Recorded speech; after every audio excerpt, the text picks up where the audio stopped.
ciro waxa dhacday muddo aan fogeyn Sweden buu yimi. Sweden intuu shirka joogay shirarka wuxuu la kulmay niman KGB ah hay'adii loo jeedo hore KGB-da Russian-ka niman abuu la kulmay waa ninka inaanu dictator ahayn waxaa idiin caddaynaya uma kambeyn garaynayo runtaan idiin sheegay reer Somaliland ninka waxaa la ogyahay lagu sameeyey ee ilaa buurta la koray xitaa ee 4 inoo yaryar intay koreen ay ciidanka qaranka gacantooda ku laayeen ee kale ay buurtaba inuu ku dumiyo ya intuu soo daayay cafiyey ma oran karna waa askari dictator wallahi inaan oran karayn shaqadii waan iska wadanay waa la meetingkii baa socday waa la isbrief gareeyey brief baa la yala galay madaxweynaha dib caadi doon Soomaaliyeed oo madaxweynaha soo markaa ku yiri oo madaxweyne airport-ka waxa ku weyn waan arkay Cabdiraxmaan Cifre markaasuu yiri haayo time baan isku weynay hore markii la ii sheegay lagu waxa uu doonaya gudoomiyihii baarlamaanka aan ku gudoomiye baarlamaan imika ma ahay waa jiray ana ku racaynka ayuu haay markaasuu lagu yiri Cabdiraxmaan ku doonayo markaasaan ku yiri markaan ku kulana ma jirtay airport-ka igu keenay waxa dhacday xirsin kala ilaha sharci aan lahayn buu qaat oo foojiriya magacaan lahayn dhalashaan lahayn waxa waa laga dhigsan yahay wuxuu sameeyay dawladda Ingiriiska ayuu ku sameeyay farorka noocaas wuxuu sameeyay corruption Somaliland Diplomatic Fund ragii ka mas'uulka ahaa waxa dhacday inuu lacagtoodii qaatay Ingiriiska guri ka iibsaday meel kale u dhigtay information-ka waxa bixiyay saaxiibadii baa bixiyay waxa bixiyay kuwii kula sheerka ahaa lacagta qaadanayay kuwii passport-ka markuu qaadanayay arfayska waxa kuwii la duulayay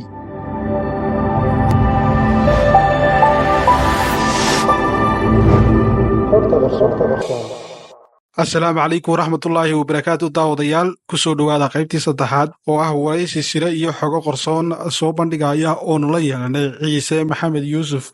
oo sida aanu qaybo hore idinku soo sheegnayna intiini daawatay soo noqday ama xilaal ay ka mid yihiin hore uga soo qabtay xusbiga wadani xogayihii dhaqaalaha ee xusbiga wadani 2017 sidoo kale campaign managerkii gobolka Togdheer ee xusbigaasi wadani 2017 isagoo laga soo bilaabo 2017 markii uu dhacay xusbiga wadani intaasi wixii ka dambeeyay wuxuu ahaa la taliyaha arrimaha dibadda ee xusbiga wadani dheer kale Ciise Maxamed Yuusuf waa khabiir la soo shaqeeyay hay'ado caalami ah Ciise ayaa dhawaan xaflad ka dhacday magaalada London oo uu qabsaday xusbiga kulmiye ku shaaciyay inuu ka baxay xusbigiisii hore ee wadani kuna biiray kulmiye Ciise Maxamed Yuusuf sida uu sheegayna sababta ku kaliftay inuu iska cashay xusbigaasi wadani wuxuu ku sheegay kadib markii uu ogaaday sida xusbiga wadani iyo madaxdiisu u khiyaameynayaan qaranka iyo shacbiga Somaliland isagoo halkan ku soo bandhigi doona taxane uu ku qaada dhigayo shirqoolada xusbigaasi wadani qaranka hore ugu soo maleegay iyo kuwa hadda uu ku hawlan yahay ee marxatiga ka ahaa qaybtii saddexaad ayuuna halkan idinkula wadaagi doonaa waxaana huba inay qaybtani ay ku jiraan sila aad u waaweyn iyo shirqoola halis ah oo xusbiga wadani ku hawlana Ciise Maxamed Yuusuf ayaan ku soo dhaweynayaa isagoo khadkaasi toos uga jira dalka UK Ciise soo dhawow السلام عليكم ورحمة الله وبركاته عبد الوهاب يو تي في حقت قرصون بون سلام يا ومالين ونكسن بان لا هاي وحن مانتا كورميا صدح قضب او امبورتنت صدحdaas waxa weeyaan waxaan doonayaa maadaama aan idin ku yiri marba waxaan soo diinayaa wixii aan hayo ee arrimaha ku saabsan xisbiga wadani iyo waxyaabaha ku qarsoon ee shacabku ogeyn ee la doonayay inay ogaadaan ama loo soo bandhigo maanta waxaan ku soo qaadanayaa saddexda nin ee ugu sareeya xisbiga wadani gudoomiyaha oo ah Xirsi Xaaji Cali ninka madaxweynaha candidate-ka oo ah Cabdiraxmaan Maxamed Cabdilaahi Ciro iyo ninka ugu sareexan madaxweyne ku-xigeenka oo ah Maxamed Cali waxaan doonayaa shacabka horta inay fahmaan waxa la yiraahdo leadership-ka qofka marka ay dooranayaan waa inay ogaadaan qofkan leadership ma leeyahay hogaamin wadaninimo mid dadnimo, mid kartinimo, mid alle ka cabsinimo, iyo mid aqooneedoo ilaahay sideeda u siiyeba. waa waxyaabaha lagu qiyaaso qofka bini'aadamkaa. intaasoo dhan ma yeelan karo, laakiin waa inuu wax ka mida yeeshaa. waxaa la yidhaahda 3 qodob soomaalida waxay tidahdaa waa loo dhashaa. 3da loo dhasho waxaa ka mid ah qofka leadershipkaah wuu u dhashaa. wuxuu samayn karo si kasta ataa leadership noqo ama ummad hogaami, haddaanad u dhalan noqon kartid. haddii aad deeqsinimo ama nin sakhiya oo ummadda wax siiya oo dadka u naxariista aanad u dhalan, si kastaad wax u bixisid ma noqon karaysid. haddaanad u dhalan nin geesi ah oo ilaahay kaa geesinimo ku siinin iyo ku dhac, ma ay noqon karaysid. 3daa lama noqdo, waa loo dhashaa.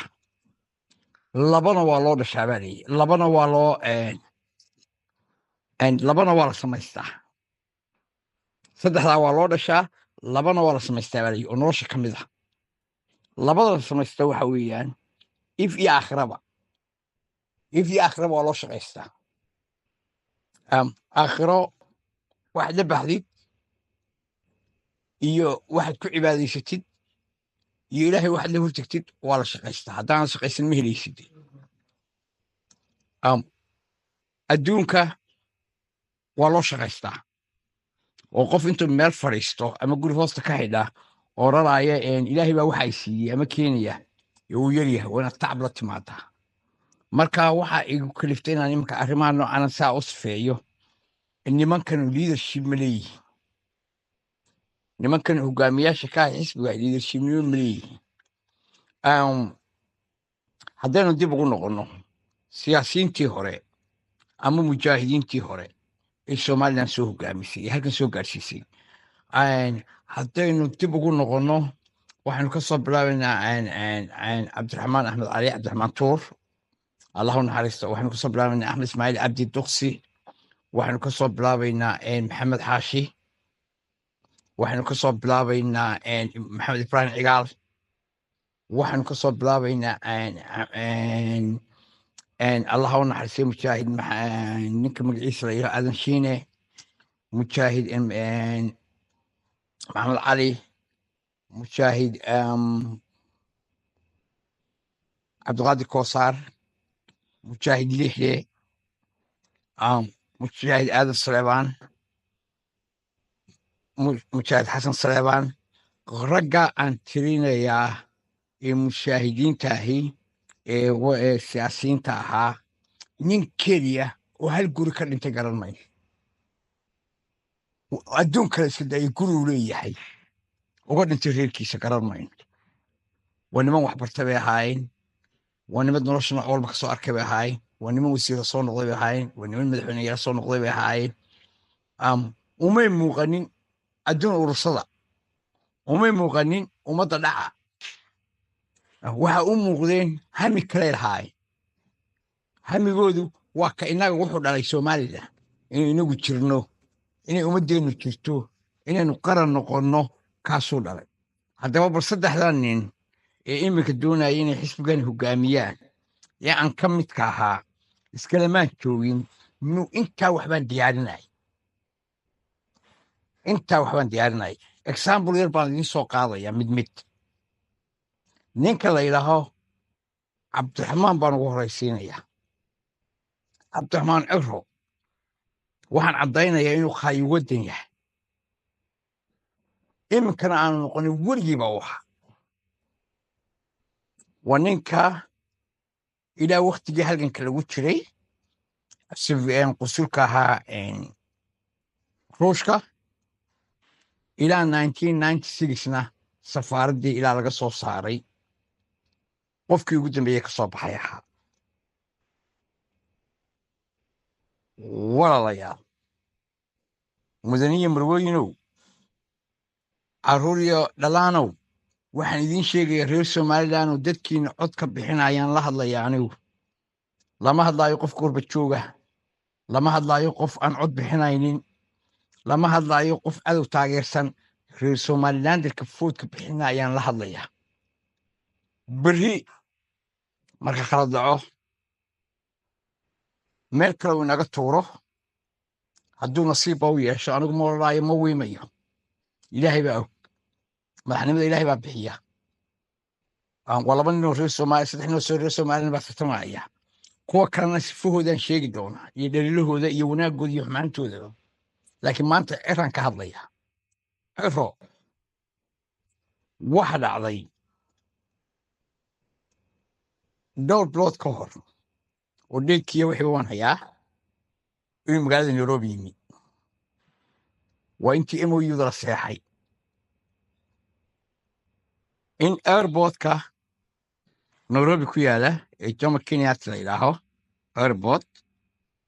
inuu kula kulmay Xasan Sheikh maalintaa oo Xasan Sheikh la kulmayey airportku kula kulmay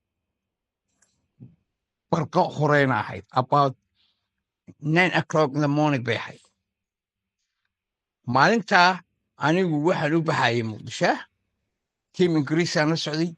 VIP-da qayb ka mid ahaan ku jiray inuu ciro yimi hal nin oo keliya oo haddii loo baahdo magaciisaan soo sheegayo oo reer Nairobi ah oo reer Somaliland ayaa arkiisay ninkaasu xagga security-ga lagu reebay ciraa u galay wuxuu galay qaybtii ama roomkii uu fadhiyey ninka la yidhaaho Xasan Sheikh labada indhood baan ku arkaa si fiican baa la isu sareeyey waa la isxagareeyey exactly roomna lama la fadhiyin laakiin hool weyn oo furan oo ii muuqda meesha fadhiyaan isagu laakiin I don't think so inuu arkayay because they wila hadli lahaa ama wila soo leexan lahaa waa la kulmay about iyagoo meelaha way tago 15 minutes meelahaas ayaa anaga diyaardaydii timi waanu baxnay inshaan u baxnay yani waa waxyaabaha shacabka reer Somaliland aan doonayo inay ogaadaan oo aan ahayn hebel baa yidhi iyo heblaad tiri iyo caynkaasaa iyo social media iyo waxaa dhegeysanina aniga ayaa life u leh anigoo Ciise ah waxa dhacday Muqdishoaan u dhoofnay madaxweynaha Soomaaliya soo socday ugu yimi subaxa next day ku xigay oo subaxii labaad ah oo waagu noogu bariyay Muqdisho ayaa madaxweynaha Nairobi kadibna meetingkii baa la galay u socdeen nimankan waa hay'adda shaqeysa wasaaradda arrimaha gudaha iyo xafiiska madaxtooyada madaxweynaha shaqadeedii waan iska wadanay waa la meetingkii baa socday waa la isbrief gareeyey brief baa la yala galay madaxweynaha dee waa caadi doon Soomaaliyeed baan madaxweynaha soo sheegay markaa ku yidhi oo madaxweyne airportka waxa kugu yimi waan arkayay Cabdiraxmaan Cire markaasuu yidhi haayo time baan isku weynay hore markii la ii sheegay lagu yidhi waxa ku doonayaa guddoomiyihii baarlamaanka aan ku guddoomiye baarlamaan iminka maahe waa jiray anaa ku caynka ayuu haay markaasaa lagu yidhi Cabdiraxmaan ku doonayo markaasaan ku yidhi meel kalena ku kulanaa ma jirtay airportka igu keena markaa ninkaas dadka Soomaaliyeed wuu nasiib daran yahay buu yidhi markaasaan ku yidhi haye haddii Cabdiraxmaan oo kale ka dhalan lahaa yaa Soomaali way midoobi lahay mana dhacdeen dhulkeena maanta inuu cadow sheegto oo baddeyna nin Soomaaliyeed uu yidhaaho Ethiopiano anaa idin siiyey ninkaas siduu u ammaanayo siduu uga hadlaayo I was shocked يعني aad iyo aad baan u yaabay waan ka iska sheekaysana wallaahi caynkaasoo yani dee laba ninoo dee iska sheekaystay nin madaxweynaha iyo nin la fadhiyo iska sheekaystay oon baan iska noqonnay anoo taala yaaban baan waxaan imi 2 casho kadib ayaan waxaan ku soo noqday Nairobi waxaa fadhiya hoteelku ku jiro mahad Khadar Mahad Guuleed haddaan khaldaynin ninkaa magaciisa ahaa prime minister ku-xigeenka ahaa imikana senadka ah oo that time senada because a few months ago iyo fuusi xajaad waxa ay fadhiyeen receptionka markii dambena meeting room loo bunkariyey ayay tageen dhowr kaloo qof kusoo kordheen ma odhanaya anigu reer bay ahaayeen ama qoladaasay ahaayeen laakiin waxa aan garanayo waxay ahaayeen labada xildhibaan ee soomaaliya ah iyo ninka la yidhaha cabdiraxmaan maxamed cabdilaahi ciro oo ninka kandideedka u sharaxan ah markaa su-aasha aan isweydiiyey ee aan hoosta ka xariiqay waxa ay tahay waa ninkanu hadduu aadogeydo cabdiraxmaan waa nin muwaadinu ahaa nin barlamentary u ahaa nin guddoomiye xisbi u ahaa nin kandideed u ahaa ninkan garanayu ahaa ninkan la soo shaqeeyey buu ahaa why ya isagoo rabo ummaddii somaliland inuu hogaamiyo oo ay go'do uu qoryaha noocana weliba never my life ma aanan maqal markii laysu keenay ka hor xasan sheikh iyo ninka la yidhaaho xasan sheikh iyo ninka la yidhaaho axmed maxamuud silaanyo shirka weynaa ee ladhan ka dhacay ee caalamka isugu keenin mooyaane weli ma aanan maqal niman taytarkaa leh oo reer somaliland ah oo hor fadhiistay madaxweyne soomaaliyeed shaki bay gelisay am recordingkaygii baan ku daray iyo wixii aan qoracay waxa dhacday in haddana another 2 days later oo aan sii joogo weli shirar uu la galay nimanka reer koonfureed ee halkaa degan ee milyaneerada ah ee meesha la yidhaha waad maqasheen isliin nairobi ku taala bisashada waaweyn leh kuwo dowladda ku jira ganacsatooyin waaweyn oo laga keenay bambaasiyo kambala oo soomaali cid walba leh waxaa laga shiraayey sidii xisbigaa ninkan hogaaminayo wadaadale macruufoo magacyo leh sidii loo caawin lahaa waa akoomadan ka hadlayaan kula haddii baan soo sheegi doonaa waa mararkii ugu horreeyey toos loo furay in contribution loo siiyo so farna intaan anigu imika ka warayo lacagta loo ururiyey ee ka soo baxday meeshaas waa 14 milyan waa 14 milyan laakiin lacag ka badan ayay ka exabgaraynayaan inay ka helaan halka marka ninka caynkaasi iyo raggii hore ee aan idinka soo sheekeeyey ee somaliland halkan soo gaarsiiyey ee de qiimaha u dhexeeya waad aragtaan ma odran karnaa ama shacbiga ma ka fikeraysaan ninkaa aanu saa idinka sheegayno aanu runta idinka sheegayno weliba ee waxba nagu samaynin ee kursi noo diidin ee na xumaynin ee shaksiyan waxba igu samaynin ee warbixintiisa cankaan idin siinaya ma u malaynaysaan hadduu madaxweyne noqdo somaliland inay waddan madax bannaan oo meel taagan tahay waa maya markaa shacabka reer somaliland waxaan leeyahay war ka taxadira ciddaad doonaysaan inaad codkiina siisaan ma yahay mid aaminsan jiritaanka somaliland leadershipnimadiisii horena weyn ogeyn waa kii imtixaamaadkaa ku baasi waayey baarlamaanka maalintuu baashe gacanta saarayey wuu khaldanaa wuu gardarnaa muxuu ku gardarnaa waa wax weeyaan waa hay'adda sharci dejinta ugu weyneyd ee somaliland waa speaker of parliamantka weeyaan waa jermankii baarlamaanka waa inuu yeeshaa patient waa in wax kastaa ninka mas-uulkaa leadershipka wax kastaa xabad madaxa haddii lagu hayo waa inuu decisionkiisa qaadan karaa maaha guddoomiyahaagii kugu xiga oo af soomaaliya isku fahmi weydaan inaad feedhin inaad ummadda waxa ku tusaysaa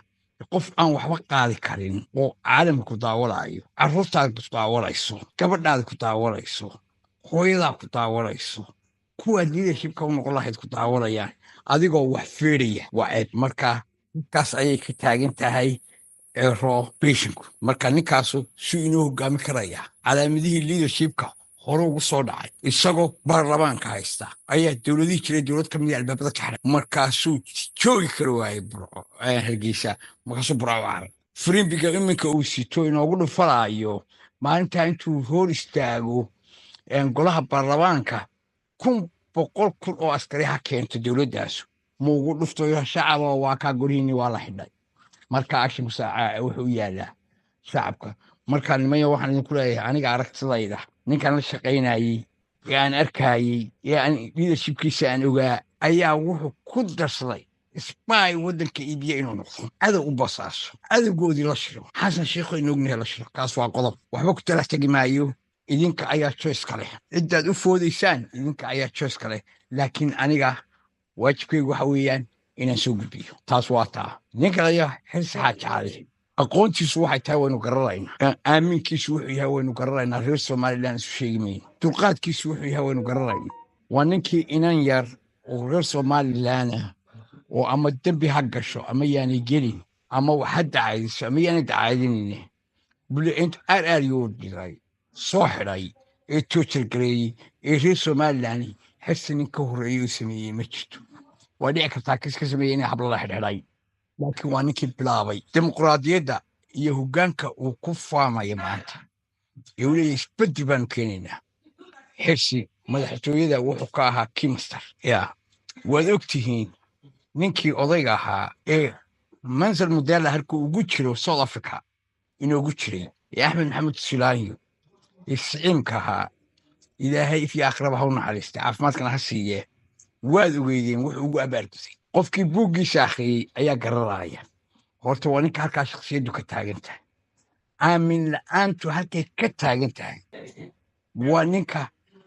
yidhi 40 jir baanay 40 milyan haystaa wardeer been maahe waa run qofka waxa wanaagsan reer somalilaanow caadifada inaan idin qaadin qabil inaanu idin qaadin horumar waxaad ku gaadhaysaan marka aad ogaataan qofkani huistahu ninka la yidhaha magaciisa xirsi xaajacali magaalada waad ogtihiin waxa uu ku leeyahay dibadda waxa uu ku leeyahay maalintuu idin yimi yaa imisuu hayst keligiina maaha nin kasta oo idin yimaadaa wuxuu idinla yimaadaa inuu wax idinka ursto inuu hatidiina dhaco inuu idin kala qaybiyo almost majoritygooda aaminka waa ninka caynka kartaa dulqaadkana waa ninka inanu dulqaada waayo waxaan idinka sheekaynayaa wax aan idnaan ogeyn isagu ogyahay anaan ogahay ilaahayna ogyahay waxa dhacday xirsi ninka la yidhaahaa sharci aan lahayn buu qaad oo food jiriya magacaanu lahayn dhalasho aanu lahayn waxa waa laga dhaleegsan yahay wuxuu sameeyey dowladda ingiriiska ayuu ku sameeyey faroorka noocaasa wuxuu sameeyey corruption somaliland diplomatic funding raggii ka mas-uulka ahaabuu ahaa waxa dhacday inuu lacagtoodii qaatay ingiriiska guri kaga iibsaday meelo kale u dhigtay informationka waxa bixiyey saaxiibadii baa bixiyeyoo waxa bixiyey kuwii kula sheerka ahaa lacagta la qaadanayey kuwii baasboortka markuu qaadanayay arfayska u ahaa kuwii la duulayey waa I don't care inaan raha waa hebel iyo hebel I know it anigu waan ogahay laakiin wuu ogyahay isaguna hadduu naf leeyahay nin wax kala garanaayo ogyahay waa ciddii la ogeyd okay waxaa aad maqasheen xisi waxaa lagu haystaa halkan lugtaa lagaga xidhay saacad gacantaa kan lagaga xidhay kan baa lagaga xidhay horta xirsi waxba laguma xidhin anaa joogin ma rumaysanaysaan xirsi I know the casekiis A to Z iyo inta kuwa gawaadhida ku jiray iyo kuwa la deganaa iyo kuwa ciduxiga xirsi runta uma sheegayin laakiin anigu runta waan ogaa xirsi waxaa loo qabsaday fraud iyo corruption xirsi isagoo ingiriiska deganayn ayuu jaamacad apply gareeyey oo lacag ka bixiyey fiya oo gaadhaysa $70,000 sorry £70,000 oo that time u dhegmaysay $90,000 jaamacadaha waxaa gala inamada ragga riijka ay dhalaan ee dunida saddexaad nimankan boqortooyooyinka la sheega carabta kuwan nimankan afrikaanka boqortooyada sheegtay inamadooda iyo iyagaba waxa weeye waa iska maamuus oo kale shahaadadaasu waana laga iibiyaa heesi kumu apply garano bal hayna tusaha soo dhigo social media iyo caalamka wax laga arko correspondenskii wax ku dhiganayay saacadii wax ku dhiganayay wuxuu ku apply gareeyay inuu yahay student ku nool UK oo home ah sharci ingiriisana wuu haystaa that time heesi markuu shahaadada qaatay ee imtixaanka u galay 16 saac maalmood 16 days baa UK ba joogay shahaadadana wuxuu qaatay 4 year semesters yani markaa wuxuu meel kaga dhacay oo uu ceebeeyey jaamacaddii dhammayd ee ingiriiska ahayd registrationka lahayd ee cashuuraha bixinaysay ee caalamka la soo gelayay inay wax farolgalay karto iyusudamani taa waa lagu haystay baasboortka aad maqasheenna ee aanu lahayna waa lagu haystay okay qofka corruptionna waa lagu haystay oo hantibu halkan ku yeeshay aan la garanaynin lacagta meesha uu ka keenay iyo siday kugu soo gashay iyada oo riboortka lagu bixiyey inuu lacagtan ay tahay public moneygii ama markii la ashkateynayey somaliland development funding waxa joogo goobjoog ah oo UK jooga oo East London jooga raggii guriga u iibiyo lacagta ku saxawiyey oo la og yahay anyway xirsiin keeskii uga baxay taasaa important ah keeskii wuxuu uga baxay ninka la yidhaha maxamed cabdilaahi cumar oo sidaan sheekada ugu haya markii hore aanay isku fiicnayn berigii hore isku tiim ay ahaayeen markii dambe dowladda lagu kala baxayna cabdilaahi maxamed cumar dowladda bosishii ka tegey shaqada ninkanu haddana isaguna uu ka daba tegey ninkaasaa u soo gurmaday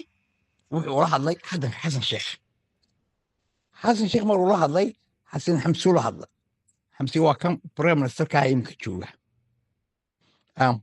xirsi halkanna connection waxaa uga xidhay nin la yidhaaho boqor waa boqorka nimanka la yidhaho sheekhaaleed la yidhaaho nimanka la yidhaho reew xasan oo reer beledweyne ah nin caynkaasa oo south hor degan ayaa laga wasteeyey ninka wuxuu isaguna process buu u sameeyey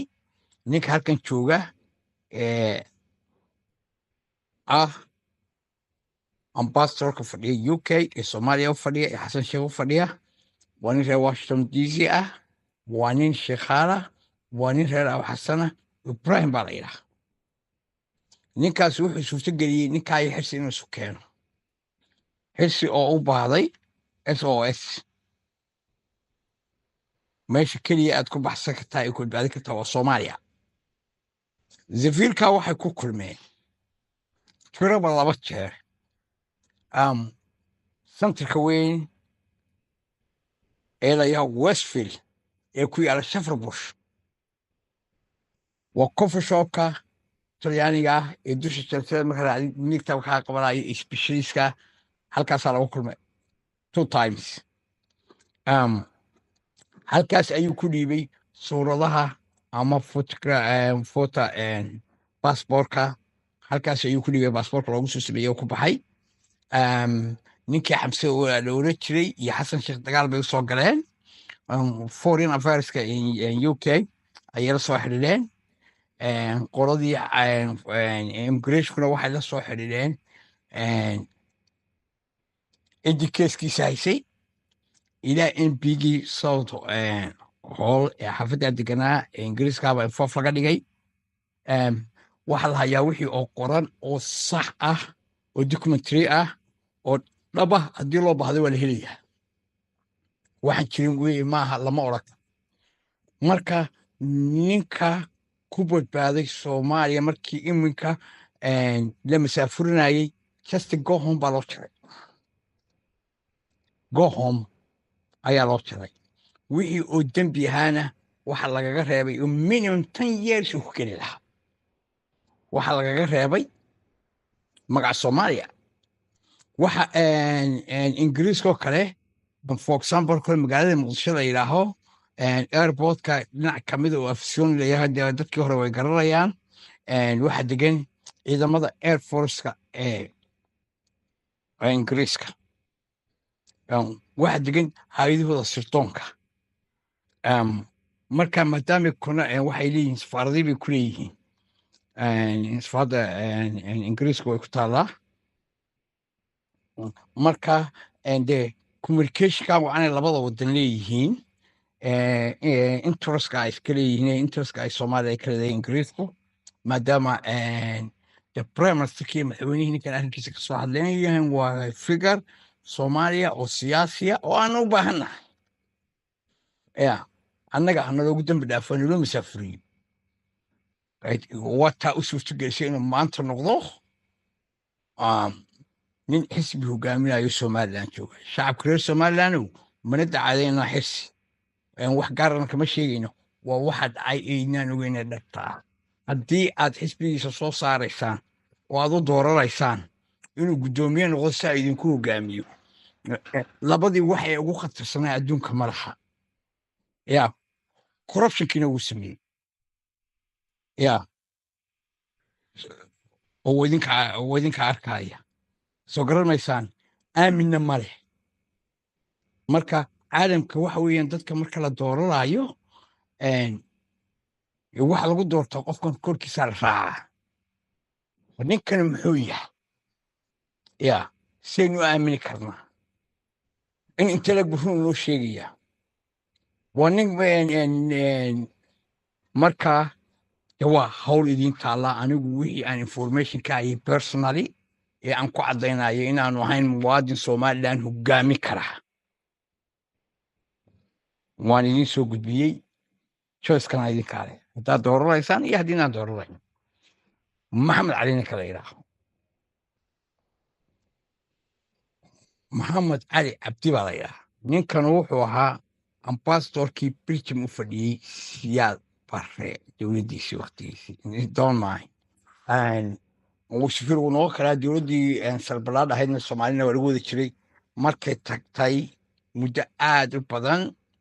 oo aynu dagaal ku jirnay oo waddankeenu burbursanaa oo aynu soomaalis haysanay safiir bukaa isagoo leh kulli anaa safiir wuxuu dhan anaa safiir u ah cabdiraxmaan cina halkaasay saaxiibku ahaa inka saaxiibtinimadoodii ardaynimadoodii hore ay ahaayeen si ay iigu sheegeen labaduba connectionkaa ay siyaasadeed ugu wada jireen horta rekoorkiisu waa kaa maxaan idin leeyahay isagu si ninkaasu nimankaa waxbuu kaga duwan yahay ninkaasu in yar leadershiba maba lahaba wax aanu ku lahayn waxa weeyaan ninkaasu aftahan maaha ma hadli karo oo intuu soo hor istaago weli midna arki meelu ka qodbadaynayo ma laha nin wax ku dhac leh oo wadannimo ah oo aad tirahaan ninkaasu waxaasu leadership ku leeyahay oo somalilan dirnimo ku iyo geesinimo ku leeyaho maanta waynu difaaci karaa ma laha gacan ma laha oo waan aqaanaa oo isagoo madaxweyne ku-xigeenhan la shaqaynayayo 3 qof shaaho ma shubi karo shaksiyan ya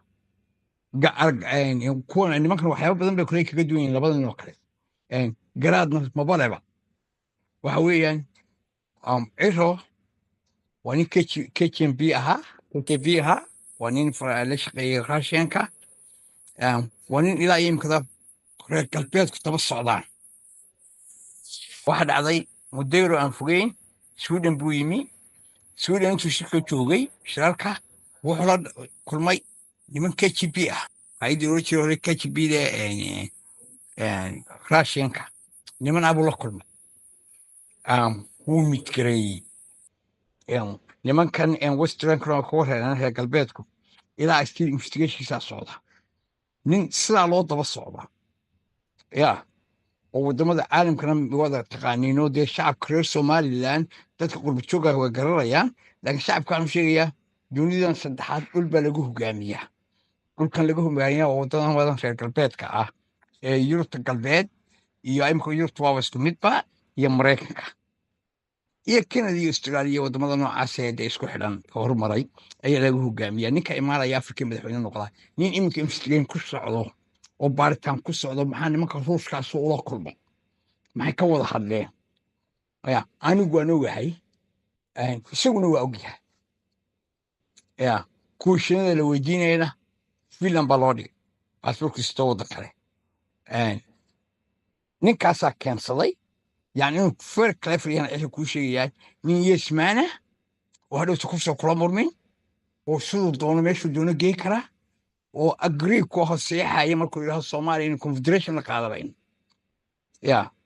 confederation waxa weeyaan waa power sharing ya power sharing inagu maynu u baahan nahay waddan maraya independent waynu go'aynaaba caalamku waaba la ixtiraafayaaba doorashaad imka u socotaan doorashada waxaan insha allah rajaynayaa inaad ku dhammaysataan celebration ah somaliland oo independent ah somaliland oo independent ah kamuu fakerin ama kamay fakerin hoggaanka xisbiga waddani ee saddexdan nin ugu horreeyaan war sanadkii imika la dagaalamayey loo dagaalamayey mooyado war dagaalama war loobin gareeya war kambeyn gareeya war albaabo kasta oo taqaanaan garaaca war baarlamaanka markaad ahayd ee guddoomiyaha baarlamaanka had saaxiibo badan baad lahayd war markaad wasiirka madaxtooyada saaxiibo badan baad adduunka ku lahayd oo aad ku baratay albaabada u garaac warna ictiraafa dheh dowladda la shaqeeya kadibna ha timaado ictiraafku idinkoo ku jira doorashada nasiibkiinana hadduu ilaahay idiin dhiibo idinkoo dowladda dalka xukuma waxa weeyaan innagu dad nasiib badan baynu nahay dowlad ma nihin inka ya dowlad fasilitiga dowladnimo lagu noqdo dhan waynu dhammaynay conditions waynu dhammaynay laakiin saynu adduunka ula macaamili lahayn ean u noolaan lahayn ee horumar u samayn lahayn ee resourcekeennu u shaqayn lahaa ee baabankeennu u shaqayn lahaa ee guryaheennu qiimo u yeelan lahaayeen ee laankeennu u yeelan lahaa ma hayno weli dad strangle ku jira oo adag baynu nahay oo marka la eego ummadaha adduunka ugu nool kuwa ugu adag baynu nahay waxaan idinku darayaa nimankan maamulkooda weligay maan jeclayn anigu military markaan maqlo ma aan jeclayn muse waan ka kaambigaraya doorashadii hore waan inoo gelin laakiin wuxuu aniga igu noqday wax aanan filaynin waxaan islaa waa nin dictator ah waa nin empower yeelanaya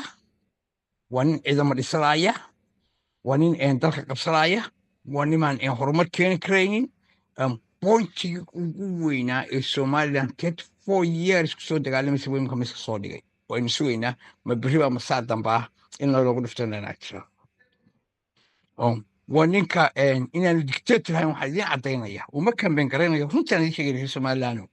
ninka waxaa la ogyahay lagu sameeyey ee ilaa buurta la koray ee 4 inoo yarar intay koreen ay ciidanka qaranka gacantooda ku laayeen ee kale ay buurtaba inuu ku dumiyo ya intuu soo daayay cafiyey ma oran karna waa askari dictator wallahina inaan oran karayn ya ninka laascaanood oo uu dumi karo oo ciidankeenna iminka uu ku soo jabay oo uu dumi karo oo gebigeeda dhulka loo shimi karo ya sidii tuu maraykanku ku dhiftay banku ku dhiftay jabaan oo kale awoodda ciidankaa leh gartay waa dadkan wada reer somalilandihi gacantaada yaana ku dhammaan gacanta ciidanka qaranka yaana ku dhaqaan sidii waan u raadinayey ciidanka ku gacan garay cadowgii adduunkuna isugu yimi waxaan tusay reer somaliland saddexdan nin aan imika idiin soo qaaday ee xisbiga waddani haya aniga halkan igala dhibeed gareeya bal cidda reer somaliland difaacaysay aniga iga difaacaysa waxaad leedahay ciisoo waa qalad bal waxaad soo sheegtaan saddexdaa nin oo gacmaha isqabsaday ama meel ka wada hadlay oo maalin keliya midnimada somaliland difaacay maalin keliya ciidamada qaranka difaacay maalin keliya si dhaba uga hadlay ya muuse ciidanka jabiyiyo ciidanka hala weydiiyo waa laynaga haystaayo wax wada disappointiga mooyaane ya midnimo ya dadka ay shawaaricda u soo saarayaan ee magaalo walba intay saa milyan isu sii daayaan ay leeyihiin qof walooba intaa qaado soo baxa ee aynu aragnay magaalo walba ama tuulo walba hadday dab sheegayaan oo ilmaada rayaalo ay muwaadiniin yihiin oo innaga dhiiggeenna muwaadiniin kudnimo ku jirto oo dad waddaniina aynu nahay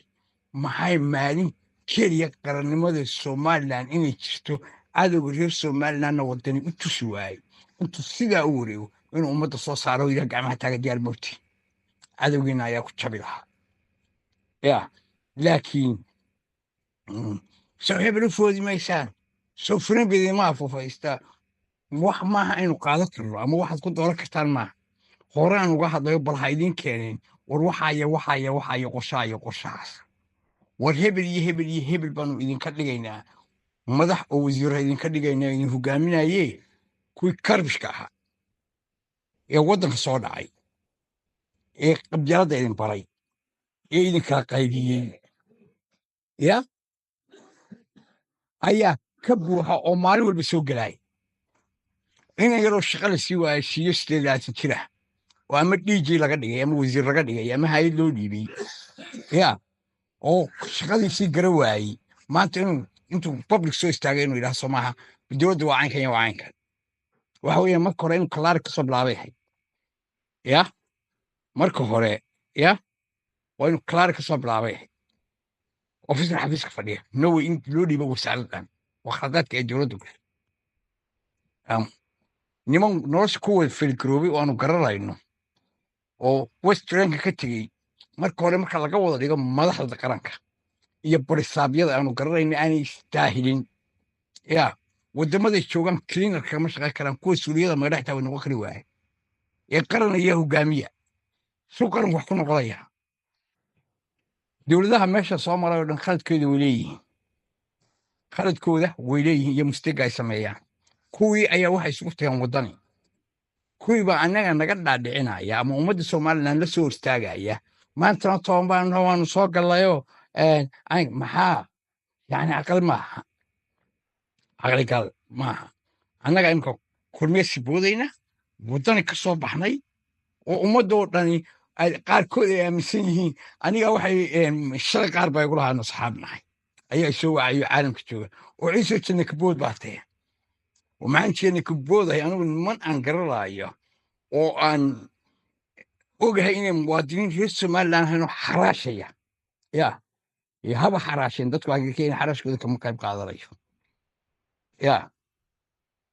madaxnimada janno laguma taga cadaab baa lagu tagaa way wada yaacayaan masaajiday gelayaan way wada yaacayaan oo cibraday tegayaan way yaacayaan oo xajkay tegayaan xoolihii ummaddana way sitaan diintu ma 2 jeer bay soo degtaa amri miyaanay soo degin waa reer somalilan fadhiga ka kaca indhihiinna fura haddaad nin u foodaysaan oo muwaadin aad doonaysaan faysal cali waraabaha u foodina maan idinku dhaho waar bal maan idinku dhaho faysal cali waraabe anu haddaan kulmiyo ma watee faysal cid dhaantaanan garanaynin bal faysal maan idinku dhaho xisbigiisa soo saarina hiis muwaadin ya kaasaan muwaadin ku sheegi karaa assalaamu calaykum waraxmatullah daawadayaal la socda qaybta afraad ee ciise maxamed yuusuf oo ku soo bandhigayo siro waaweyn iyo shirqoolle xusbiga waddani uu u maleegay qaranka somalilan oo markhaati ka ahaa intii uu xusbigaasi ku jiray waad ku mahadsantihiin daawashada iyo wararka iyo xogahan soo gelinno halkani xogta qarsoon